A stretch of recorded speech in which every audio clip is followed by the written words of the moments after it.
podcast Terroir. Bonjour Guillaume de Wabasso. Bonjour Carl, Comment ça ça va va bien? aujourd'hui? Ça va bien toi? Ça va très bien, très bien. Guillaume, j'ai voulu te jaser, j'ai voulu qu'on se jase, puis tu as voulu qu'on jase aussi en même temps. Fait que ça a fait une super bonne collaboration là-dessus. Guillaume, on va y aller vraiment. On va commencer par le début. Mettons qu'on va essayer Oui. de présenter Wabasso, parce qu'il va probablement y avoir des gens qui ne connaissent pas encore Wabasso, ce qui est Mhm. quand même étonnant. Mais je veux dire, Wabasso, vous êtes ouvert, fonctionnel depuis 3 ans, si je ne me trompe pas, c'est ça? Exact, ouais, ça fait 3 ans qu'on a commencé. OK. Puis vous êtes situé à Trois-Rivières? Oui, on est à Trois-Rivières, là, juste en bas de l'hôpital Cook, là, dans le quartier Sainte-Marguerite.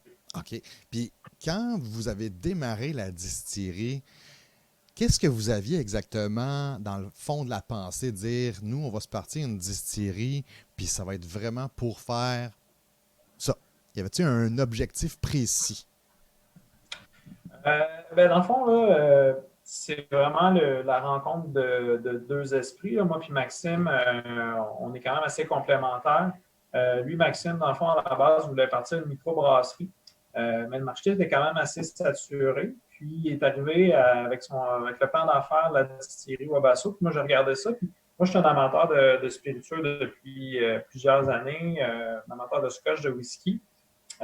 Puis le gin, ben, ça faisait quand même là, depuis 2009 là, que je gravitais dans les gins un peu partout.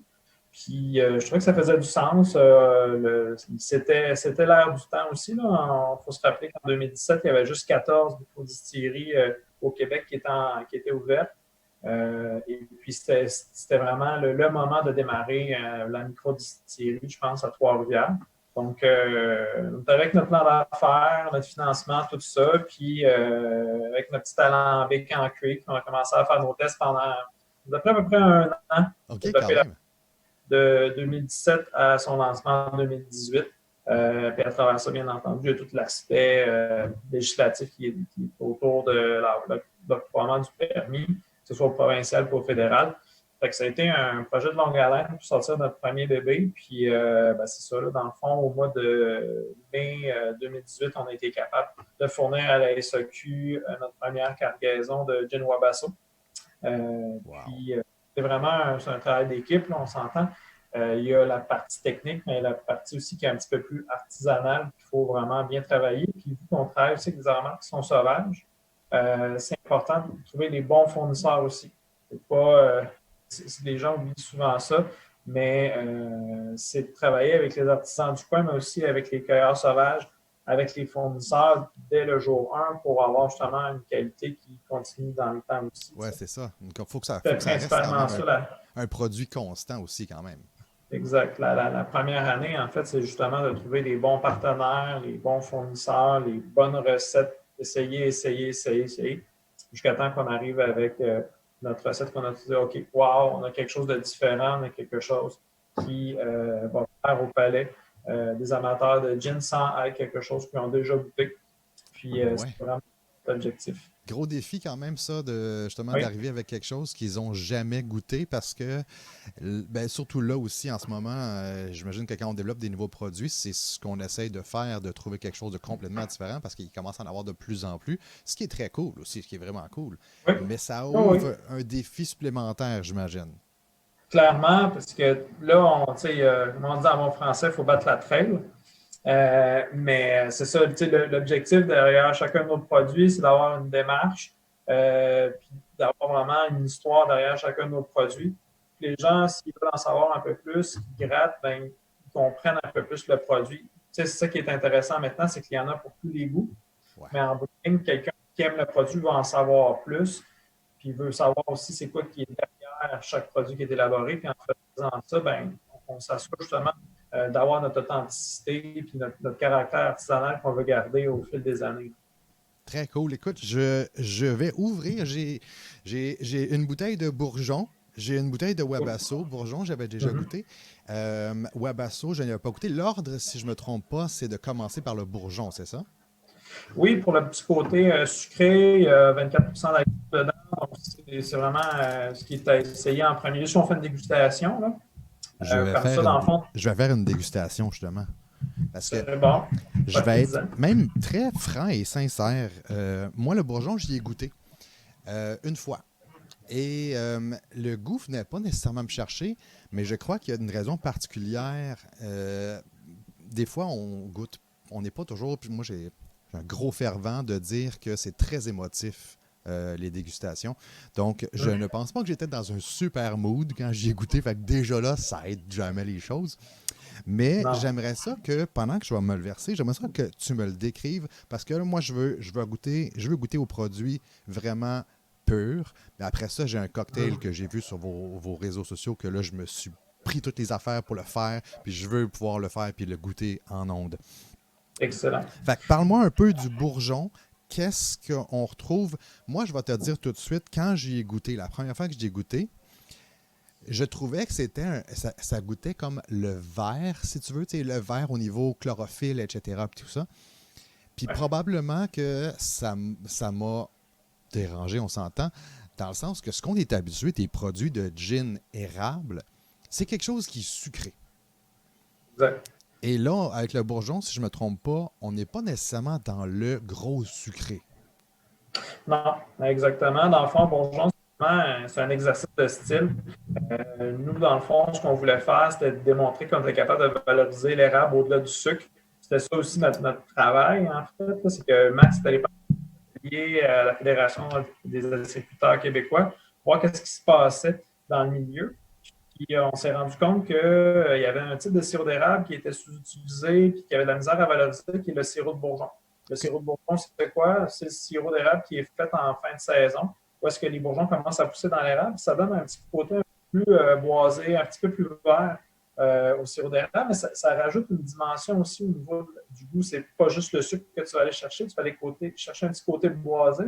On trouvait que ça se mariait super bien avec justement, qui est quand même assez robuste, qui a quand même beaucoup d'aromates. On était capable de balancer tout ça. Puis, on s'est dit, ben, on va essayer de faire une liqueur. Puis, vu que, dans le fond, la majorité des gens, quand ils font un réduit, qui est dans le fond du sirop d'érable avec du gin, ils vont utiliser de l'eau de source, de l'eau filtrée pour diluer, dans le fond, le gin. Mais nous, dans le fond, on était un peu plus loin, on est allé chercher de l'eau d'érable. Fait que pour aller comment je pourrais dire ça, pour aller chercher encore plus du goût de l'érable, mais sans le côté sucré, sans la sucrosité de l'érable, du sirop d'érable. On est allé chercher une eau d'érable qui n'est pas cuite, comme le sirop, puis OK. on l'adjoint à notre sirop d'érable de bourgeon, notre sirop d'érable de fin de saison. Ce que ça donne, dans le fond, c'est une complexité aromatique, mais Ouais. aussi quelque chose qui est beaucoup plus près de ce qui se rapproche dans la sylviculture traditionnelle, comme mes oncles, les oncles à Maxime y faisaient. Où est-ce que, dans le fond, peu importe ce que la terre donnait, ben, il prenait, il bouillait, puis il faisait du sirop avec, puis ça donnait un sirop qui avait du corps. Tu sais, c'est pas du clair ambré. C'est vraiment un sirop qui est foncé, qui a vraiment une personnalité, mais qui va super bien avec le gin aussi, parce que justement, les deux ont une personnalité. Donc, on ne va pas juste aller chercher le sucre de l'érable, on va aller chercher la personnalité. Ben, tu vois, en fait, ce que je trouve, puis là, au niveau du nez, je trouve qu'il sent vraiment le sucre d'orge. Fait que ça me parle. Caramel, là. Ouais, ouais, ça me parle bien gros. Puis tu vois, c'est ça que je trouve le fun, c'est que quand on le regarde, c'est beaucoup moins épais, probablement par justement le fait que c'est dilué, mais avec de l'eau d'érable. Ça fait pas quelque chose d'épais. Non, Donc, c'est pas un sirop qui a été rajouté ou quoi que ce non. soit. Écoute, C'est vraiment. Vas-y. j'y regoute encore parce qu'au niveau du nez, sérieusement, je n'avais pas décelé cette portion-là. Puis moi, généralement, ça me parle beaucoup. Fait que, normalement, en bouche, qu'est-ce que je devrais arriver à goûter? Normalement, tu vas avoir le nez, tu vas avoir un nez un peu de gin, puis en bouche, tu vas avoir vraiment l'érable du sirop. Après ça, tu vas avoir la texture de l'eau d'érable, puis après ça, tu vas avoir le génévrier, puis le côté un peu mentholé du gin wabasso en fin de bouche. Ah Fait que c'est oui? vraiment quelque chose qui se passe en 3 temps. C'est une expérience qui est très dynamique comparativement à d'autres liqueurs parce que le sucre est juste là pour supporter le complexe aromatique. Il n'est pas là pour le dominer. Puis ça, c'est quelque chose qu'on s'est toujours dit. Le sucre n'est pas là pour donner du punch, il est là pour vraiment toujours supporter. Peu importe ce qu'on fait, même nos prêts à boire, c'est la même affaire. Le sucre est vraiment là pour donner une dimension. Il n'est pas là pour dire je vais t'écœurer avec du sucre ou je vais juste mettre du sucre comme ça, tu ne seras pas capable de découvrir la subtilité de nos produits. Il est vraiment juste là pour être capable de te faire apprécier dans le fond le produit à un autre niveau. Ben, tu vois, justement, comme tu le dis, en 3 temps, quand tu prends vraiment le temps de déguster, wow! Là, je suis. Là, je trouve ça vachement cool. Mais tu vois, c'est ça.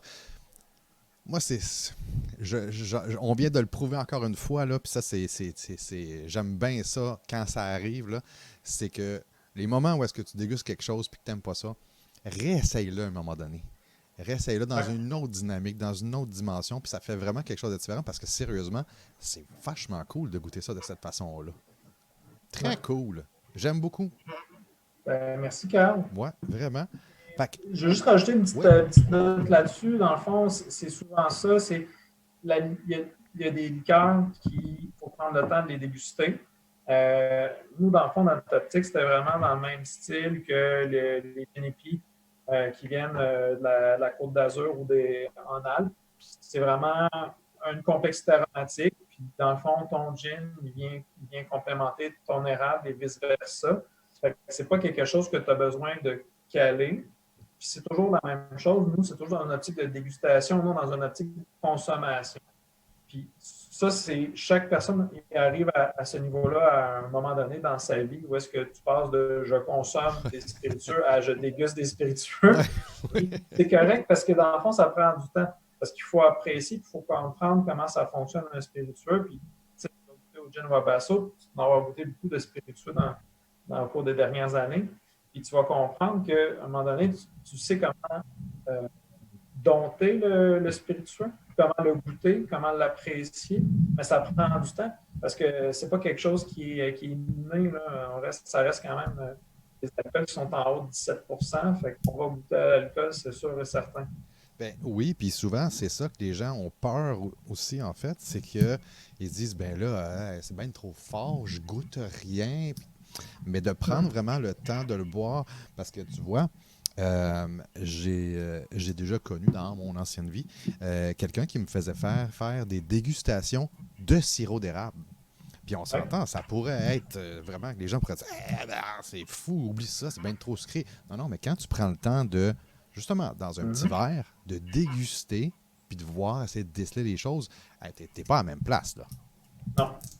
Non, puis c'est ça qui est le fun, c'est que, même au niveau de la sériculture, au niveau de la sériculture artisanale, ils développent justement de la palette standard de la fédération, mais on voit des sériculteurs qui, justement, vont sortir des parcelles, ils vont sortir aussi des vieillissements en fût de Bourbon. Puis, il y a un travail parce que, dans le fond, si tu es capable de bien faire la dénomination puis bien décrire ton produit, ça devient une expérience gastronomique, même si c'est du sirop d'érable. Nous, dans le fond, c'est parce que c'est une commodité, le sirop d'érable. Oui, Mais c'est pas vraiment ça. C'est au même titre qu'un bon cépage, quand c'est bien travaillé, ça a une personnalité en soi, puis c'est pas juste du sirop d'érable. C'est le sirop d'érable de telle érablière, de telle parcelle. c'est C'est ça. ça qui est avec qu'est-ce qu'on fait, c'est qu'on fait avec des gens qui sont passionnés par ça, puis qu'est-ce qu'ils nous font découvrir quand on fait des recherches, qu'on produit, c'est ça. On l'essaye, on regarde qu'est-ce qui se fait, on prend le meilleur, puis après ça, on l'offre aux gens qui veulent déguster nos produits. C'est très cool, vraiment. Le bourgeon, ça, j'adore ça de revenir sur ce que je dis. Je trouve ça agréable. Au bout, au bout, au bout. J'ai le Wabasso. Lui, je n'ai Et, jamais goûté. J'ai tellement entendu de très, très bons commentaires, soit sur le labo de Madame Gin, soit de gens que j'ai connus qui m'ont dit ah non, c'est vraiment un très, très bon produit. Alors, je m'en sers et je vais te demander qu'est-ce qu'on retrouve dans le Wabasso qui est différent des autres gins? ben, on est les seuls, dans le fond, à mettre la fleur de trèfle rouge et du thé des bois dans notre gin. Euh, dans le fond, on est les seuls à les mettre les deux en même temps. Maintenant, on a des gins qui ont du thé des bois ou de la fleur de trèfle rouge. Deux exemples, là, ce serait le dent de lion de Schlag, qui lui met aussi de la fleur de trèfle rouge dans son dent de lion. Puis dans le thé des bois, là, je sais que la liqueur de distillerie du Fjord aussi va mettre du thé des bois dedans.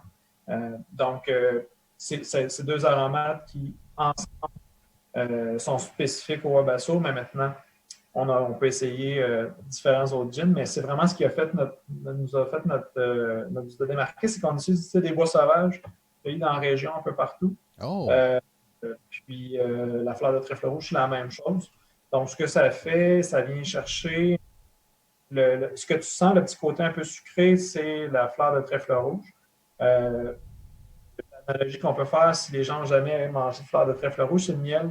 Parce que dans le fond, le Ouais. miel de trèfle, c'est fait avec du miel. C'est fait avec du miel de trèfle, c'est fait avec du trèfle blanc et du trèfle rouge. Donc, ce côté un peu sucré, mais sans l'être, fruité, c'est la fleur de trèfle rouge. Puis au goût, le thé des bois, c'est la parparman rose. Ouais. Moi, C'est j'adore vraiment ça. le petit côté menthe poivrée, peppermint, wintergreen, OK. comme les Anglais disent. Ça vient vraiment bien complémenter le génévrier. Puis tous les autres aromates, en fait, on a une base de Bombay Sapphire, mais on est allé chercher une cardamome verte qui vient d'Indonésie. On est allé chercher de la baie de Cubeb. On a mis aussi ce qu'il n'y avait pas, c'est de la racine d'iris. On ne l'a pas indiqué sur notre bouteille, mais on met un peu de racine d'iris aussi pour ajouter de la complexité aromatique. OK. Ça sert aux clients. Fait que c'est vraiment intéressant. Puis ce qui est fun, c'est que chaque aromate se complète l'un dans l'autre. Fait que tu pourrais dire, mettons, le côté mentholé du thé des bois vient avec la baie de Cubeb. La mélisse officinale vient avec l'écorce de citron.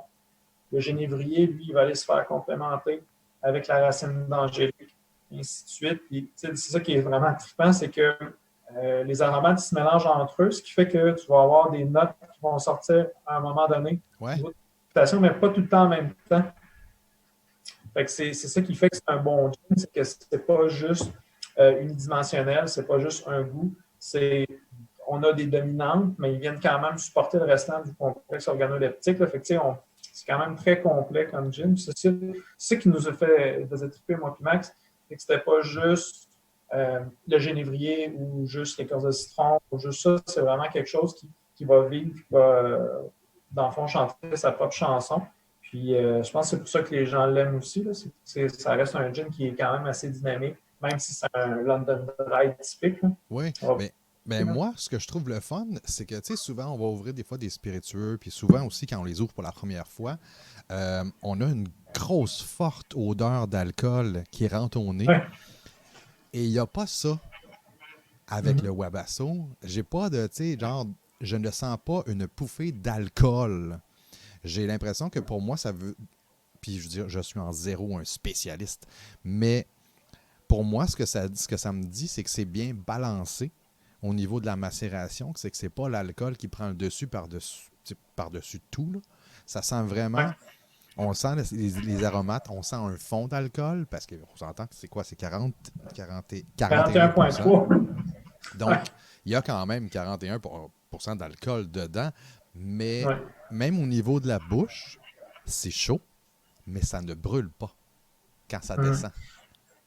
Un des trucs qu'on donne aux microdistillateurs quand on a une question, c'est que nous, on utilise une autre source qui vient de la région, qui vient de Saint-Maurice, l'autre source Radnor. Puis ça a une grande importance, en fait, au niveau de la dilution. Dans le fond, nous, on macère et on dilue avec de l'autre source Radnor. Et la dilution, on prend notre temps. Normalement, là, on va prendre jusqu'à 3 jours pour diluer un lot de gin Wabasso. Puis ce que ça fait, en fait, c'est que ça va garder les huiles essentielles qui sont volatiles normalement dans notre gin. Fait que ce que ça fait, c'est que ça réduit l'effet de sensation d'alcool parce que c'est comme si, c'est comme quand tu fais du parfum. Si tu fais du parfum, tu fais une huile de parfum puis tu dilues trop rapidement, tout, tout ton complexe aromatique va s'envoler. Tu vas perdre justement de la finesse de ton parfum. Puis c'est drôle à dire parce que c'est la même technique. Faire du gin, faire du parfum, c'est un alambic, c'est des fleurs, c'est des épices. C'est juste que c'est beaucoup plus concentré quand on fait un parfum, mais à la base, là, c'est toujours un alcool avec une macération qu'on distille. C'est ça qui est intéressant aussi, c'est qu'on l'a appris au fil du temps aussi qu'il fallait faire ça. On reste encore des artisans, puis on a encore beaucoup d'années avant de devenir des experts dans ce milieu-là.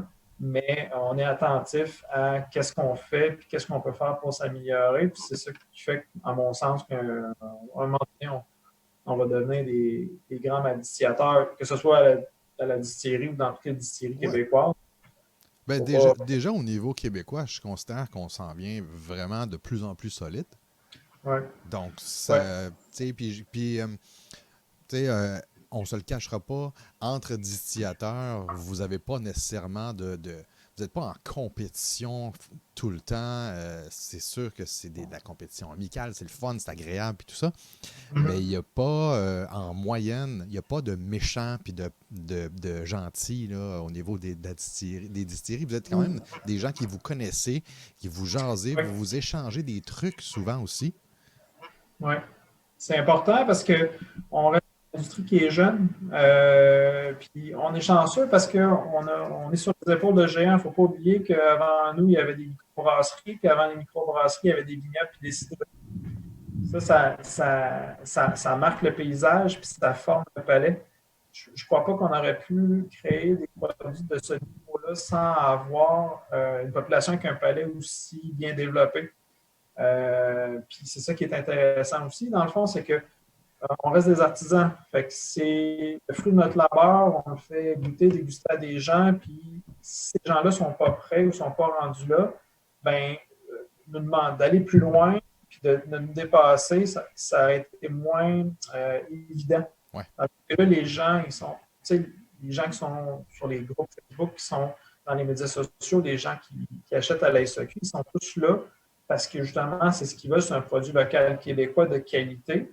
Ils mettent le prix, nous, on met notre amour, notre sang, puis ça donne ça, c'est qu'on veut toujours évoluer, puis on veut toujours aller plus loin, parce que justement, les gens sont prêts à se rendre là aussi. Tu sais. Ouais, exact. Ben, là, pendant que je vais faire le fameux joli cocktail, j'ai pas, Ouais. j'ai pas vu qu'il y avait de nom dessus. Y a-t-il un nom? C'est le cocktail que vous avez. Oh, bon, évidemment, C'est-tu le mule poire wabasso? Oui, exactement. Oui, c'est ça. C'est parce que c'est un London Mule à la poire. OK. Est-ce que, parce que là, j'ai été voir, parce que ça, c'est vachement cool. Sur votre site, vous avez une section cocktail à faire Oui, avec vos produits. Et exact. je trouve ça vachement cool parce que ça permet de pouvoir essayer vos produits de façon complètement différente au fur et à mesure si on veut jouer Oui. avec ça. Fait que, je vais mettre de toute façon sur les publications, je vais mettre la recette officielle. Mhm. Mais il y a du jus de poire, il y a de la bière de gingembre. Ce que je trouve cool, il y a vos deux produits. Fait que Ouais. ça, c'est vraiment super le fun. Puis là, je vais me le préparer. Pendant que je me le prépare, je vais te demander quelque chose. Parce Oui. qu'on vient de parler justement de amis distillateurs et tout ça, je te demande d'aller chercher dans ce qui te fait triper le plus possible, autre que Wabasso. Au Québec, dis-moi le Regarde, produit qui te fait triper le plus, passé ou présent, là, présent.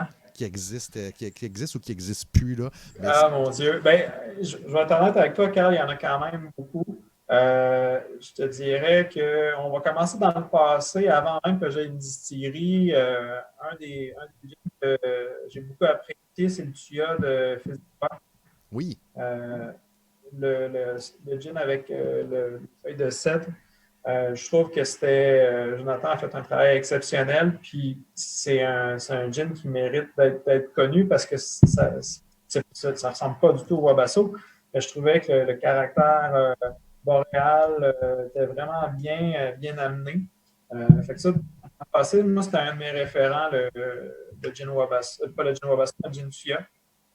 Euh, en dehors des gyms, cet été, j'ai découvert le mielé, OK. l'amaretto mielé de Spiritueux d'Iberville qui est fait par les Subversifs. Honnêtement, la gang de Mario D'Amico, ils font Christophe de beau travail dans les liqueurs. Ouais. Puis je trouve que c'est vraiment vraiment bien élaboré. Le sucre est encore là avec la jus de miel, puis les aromates qui ont été mis, je trouvais que c'était vraiment bien pensé. Honnêtement, ils font toujours halluciner ces gars-là parce que, tu sais, à la base, c'est comme pas des distillateurs, mais on voit que la passion.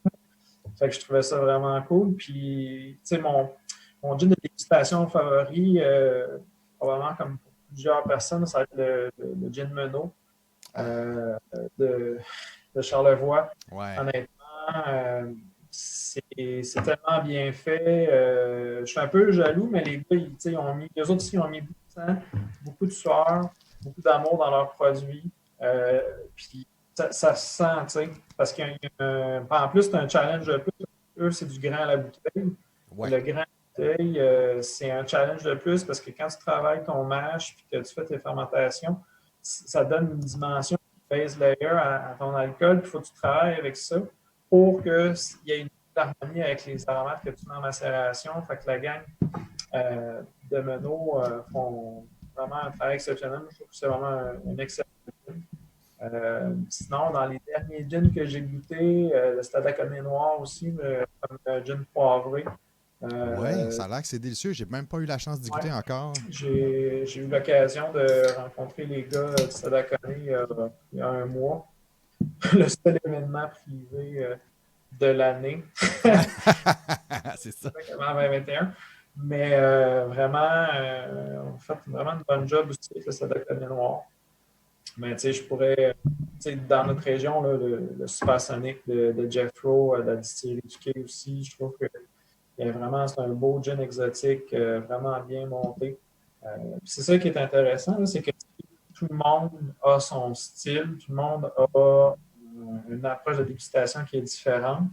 Puis c'est ça que je trouve vraiment incroyable, c'est que tu sens la personnalité des gens qui l'ont fait derrière. Puis, tu sais, c'est ça que je trouve intéressant, c'est comme un bon maître brasseur va mettre sa signature, puis il va créer des bières incroyables. Je trouve que les distillateurs du Québec sont en train de créer chacun leur personnalité. Mais il y a Vraiment. toujours un maître mot pour tous les distillateurs du Québec, c'est la qualité. Puis c'est ça que je trouve incroyable, c'est qu'on fait vraiment du beau stock. Puis on va continuer à en faire parce que justement, il y a bien des affaires qu'on veut essayer, qu'on veut tester. Puis Ben c'est ça. Il faut justement, juste prendre notre temps. là, Oui. j'ai fait le cocktail. Brièvement, Hum. il y a le gin Wabasso, il y a le bourgeon, il y a la bière de gingembre. Moi, j'ai pris Zevia, fait que Mhm. c'est moins Moins de sucre. sucre, moins gros sucre. Oui. Et il y a du jus de poire, évidemment, tradition, biologique. Ça a été une petite affaire un peu plus complexe à trouver, mais dans n'importe quelle section bio, je pense que ça serait quelque chose qui est possible de trouver. Ah oui.